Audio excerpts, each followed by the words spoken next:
But our workload, I would be probably on the conservative side in saying that our workload has tripled since the last election in March to coming up to this one. And it's going to get even worse going to November because people were asking me the other day what kind of percentage did I think was going to turn out, and I'm predicting anywhere from 50 to 60% of our registered voters will vote this time, and it could be as high as 80% in the November election. And I don't think I'll miss it far because this is a presidential election year. But more than that, of course, here on the local level, we've got several races of district commissioners and board of education and several other things that affect the citizens of Brooks County. So yeah, the more help that we could have right now, the better off we'd be. I will be the first one to agree with you on that. Well, I think we're at the place where, because everything is so new, your idea is wonderful. I wish we'd thought about it 6 months ago. When we had time to deal with it. But maybe we can take that idea and use it for November. I mean, if there's any money. I support his suggestion about calling an emergency meeting or a special meeting of the commission, because we need to help now, not the first week in August. The loss of Hetty's been pretty devastating. And the way the ballots look, we're looking at a runoff. Oh, by all means. So, in fact, the inevitability of a runoff is pretty much there. And we still make the call. How would we go about doing that, Joe? Would you do it? Well, I mean, for the part-time people? Yeah. Yeah. Y'all come up with what you think you need. Let me go back and work the numbers on it, and before we may have it in the contingency funds, we can possibly pull it out of there. Just give me what you think you need. Well, since we lost the one that we was gonna hire, we're gonna need 3. 3? Is that 3 full-time? 3 part-time. No. 3 part-time?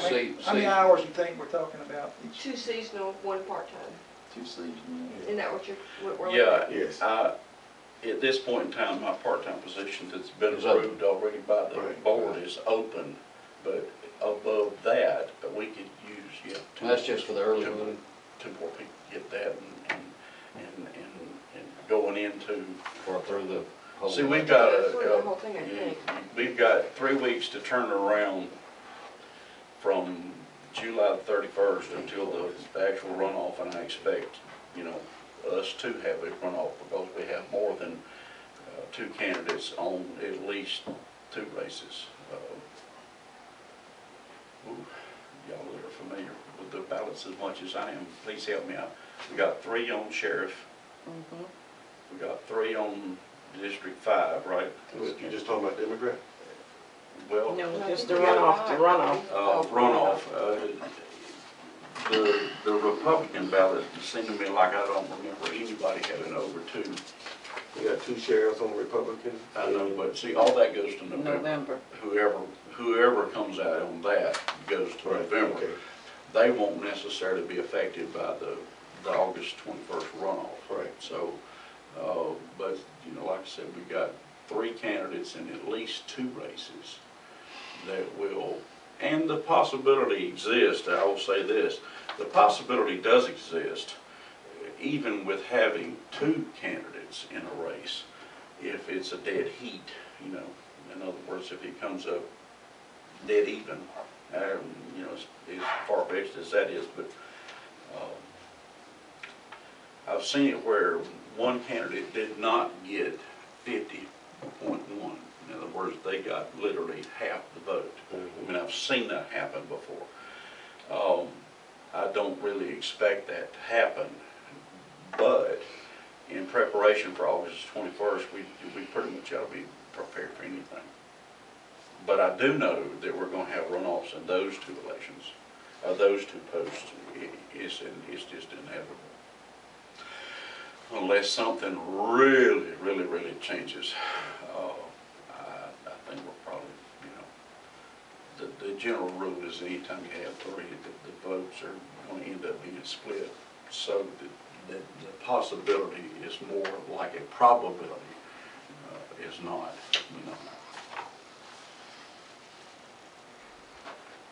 Okay, so what did you say there were, how many early vote, how many absentee ballots are already in?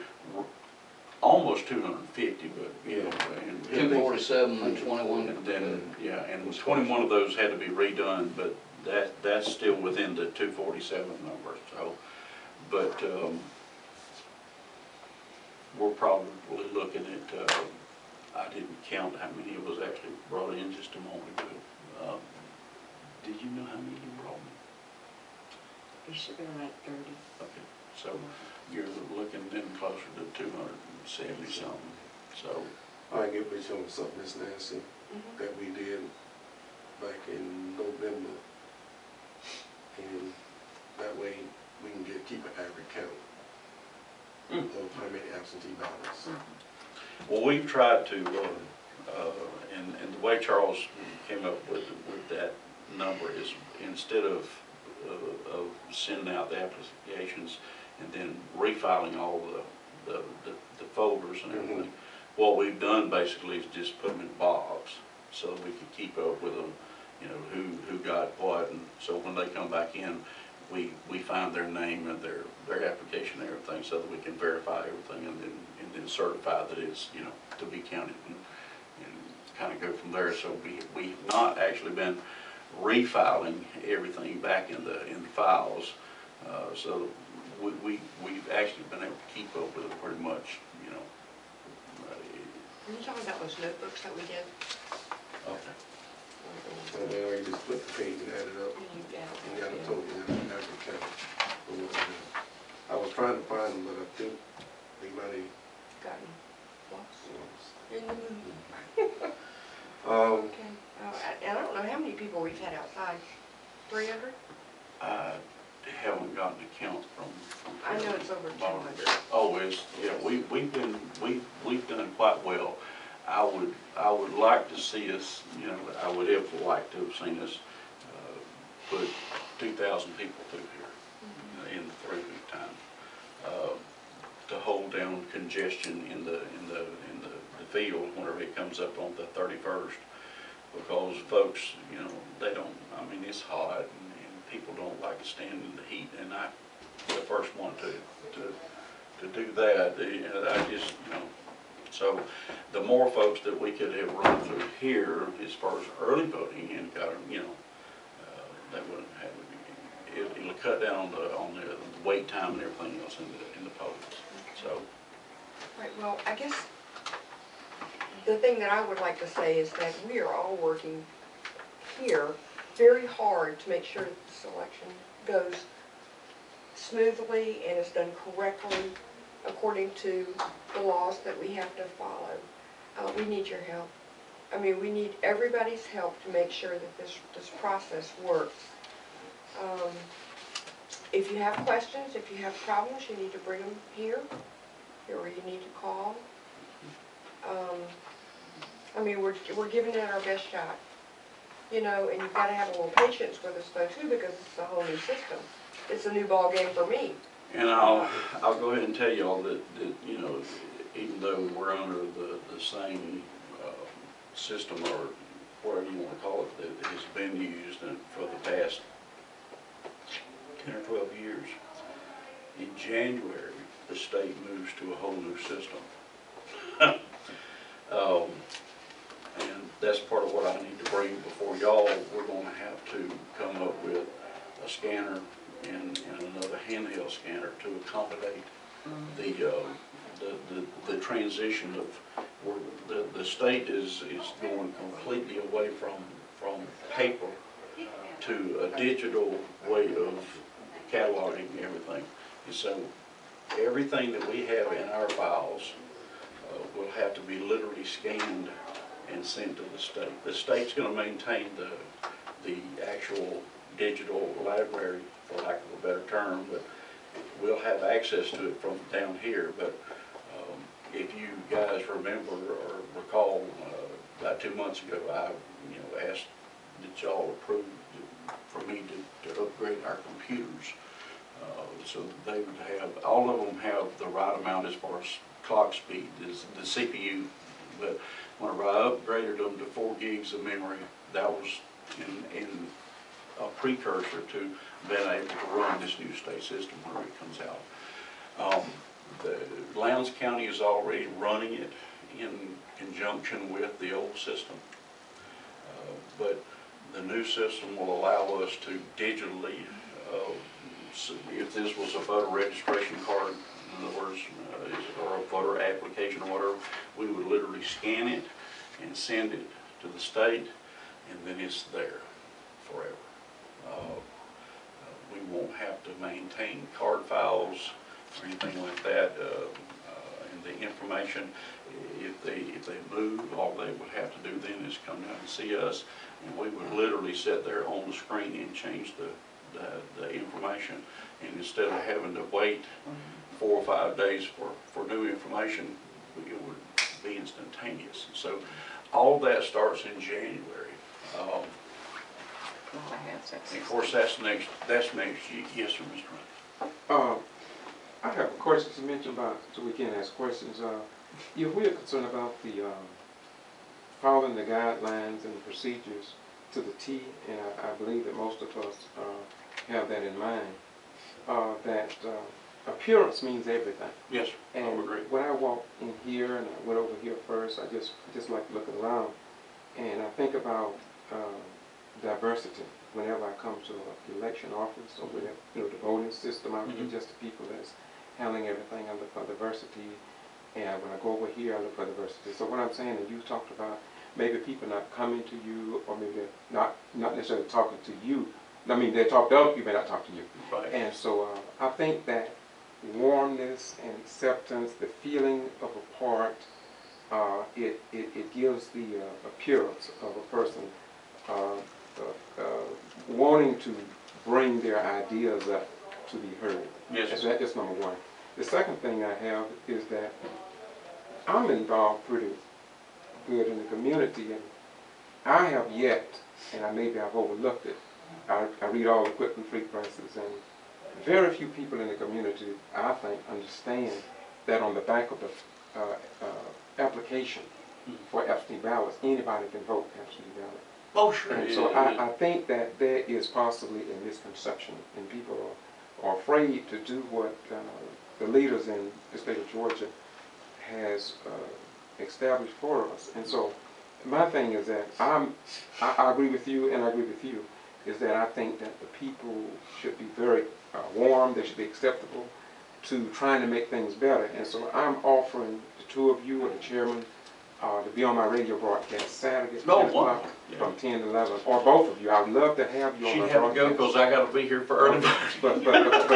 But as long as Brooks County is represented, and the reason I'm saying this is because all the information that a person can get will help, and I will promise you that it will be no more than 15 minutes interview, and let's just sit down and talk about not the problem, but some solutions that we have heard about. And I just let you state to the people in Brooks County, and I do the same thing for their cops over there. They had on the broadcast years ago.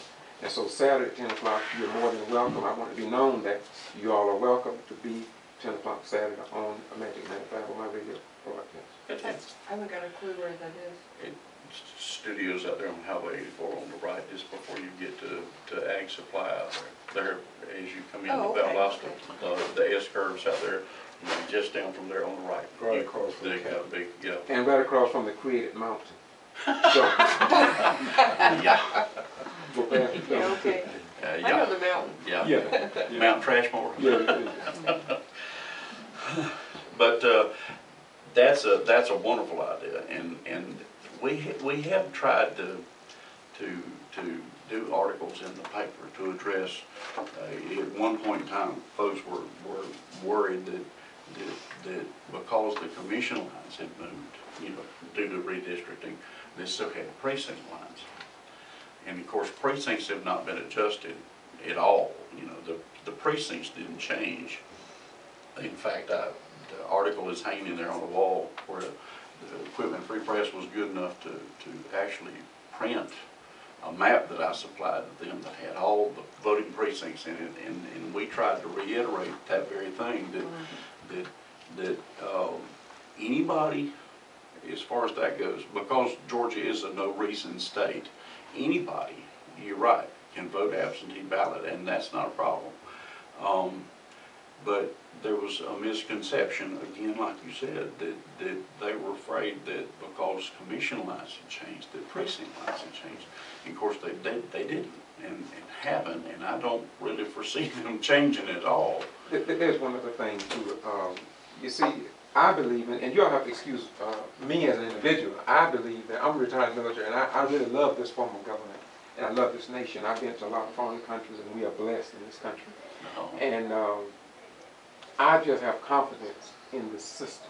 Yes. Sometimes we have problems, but the system is not the system, it's the people that work in the system. Mm-hmm. And so my thing is to help and assist those who are in positions to follow the law and ensure that this republic stands a long time yet.